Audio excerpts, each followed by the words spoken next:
The average person is productive for less than 3 hours per day. In the UK, the average employee spends 2 hours and 11 minutes procrastinating daily. US office workers get interrupted up to 11 times an hour. For those who work in offices, this includes talkative co-workers, 80%, office noise, 70%, feeling overwhelmed by work challenges, 61%, meetings 60%, and social media 56%. For those remote working, the challenges are completely different.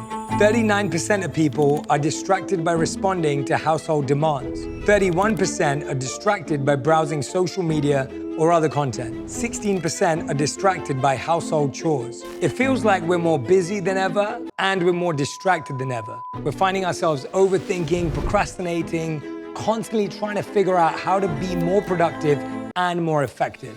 Today, I'm gonna share 2 steps with you that will change the way you manage your time. Step 1 is understanding the difference between efficient and effective days. So many of us are doing just different tasks every single day without any sort of organization, focus, or prioritization. When I discovered this tool, it changed my life. I started looking at days as either being efficient or effective. Efficient days were days where you got lots of things done. You ticked off things off your to-do list, the checklist was complete, you felt really accomplished because you got lots of little tasks done. Now, effective days were completely different. Maybe you only got one thing done, but it was so big, it was so huge, it was such a priority that felt like a huge accomplishment.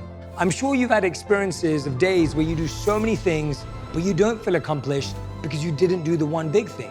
Or you've had other days in your life where you do one thing but you don't feel accomplished because you feel you should have done more. When you start to look at your days, weeks, months, and quarters as divided by, is this an efficient day or is this an effective one, you'll start to make better decisions. For example, if I'm working on my book and I'm writing my next book proposal, that's a big task.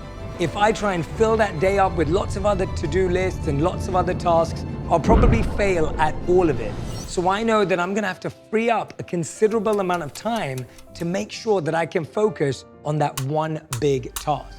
Now, at the same time, I've got to reply to emails, I've got to take phone calls, I've got meetings. Those are all things that I can put into one day so that when my head hits the pillow at night, I can feel accomplished because I've checked off a number of items. Start looking at your days and weeks as effective or efficient.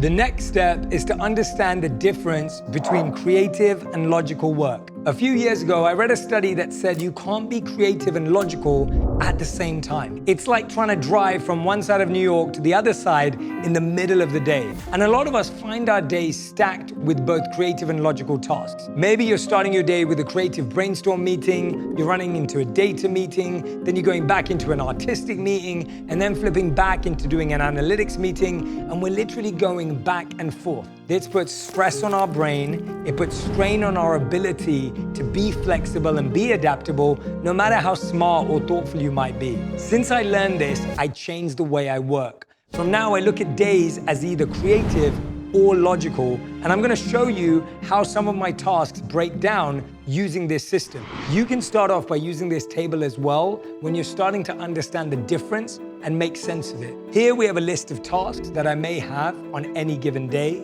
We then have a checklist to check whether it's creative or logical. We have a time estimate, which I'll explain in a second. And finally, the day that we're going to schedule it on. So let's look at emails. It's a task that needs to be done. It's a task that needs to be completed. It's definitely not creative. So it sits in the logical bar. Now, the time estimate for emails, depending on your own email hygiene and how quick you are, for me, I'm gonna sort 30 minutes for that. And then the day I'm gonna put it down for is Monday, which is now going to become my logical day for the week. Now, I may end up having more than one logical day in a week, but I'm gonna start off with the first day. Now, if I look at something like writing chapter 1 of my new book, which would take so many hours, so I'm making it more simple for this exercise. But this time, of course, it's a creative task. I don't want to be doing it on the same day as when I'm checking emails. I'm not going to be able to get into that creative space, that deep work, that deep mode that I need to be in to discover new ideas to place into the book. Now, chapter 1 of my new book will take a hell of a lot of time, but if I'm only going to focus on the first 1,000 words, that may take me half a day. So I'm going to put down 4 hours to do that work. And now I realize I'm going to put down Tuesday as my creative day. I've now mapped that out.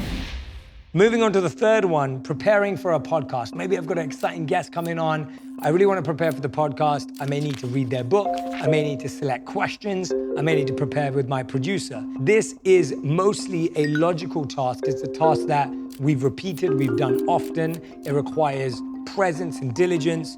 And that prep time, as we've developed and got smarter and better at it, probably takes around 2 hours of my time. If there's a book involved, it will probably take up to 10 hours of my time. And there again, I'll put that down as a logical task. It can also happen on a Monday.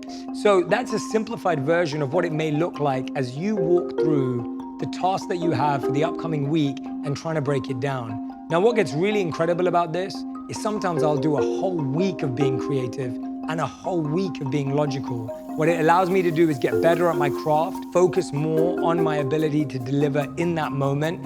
And best of all, it takes the stress off my brain and stress off my mind. I hope those 2 steps help you think differently about your work. And I really hope that you lock into that deep work mode that will allow you to enhance your creativity and launch your productivity to another level. Hey, it's Jay. Thank you so much for finding my YouTube channel. If you enjoyed this video and want more of these, subscribe below and leave a comment to let me know what themes, topics, subjects you'd like to hear me on.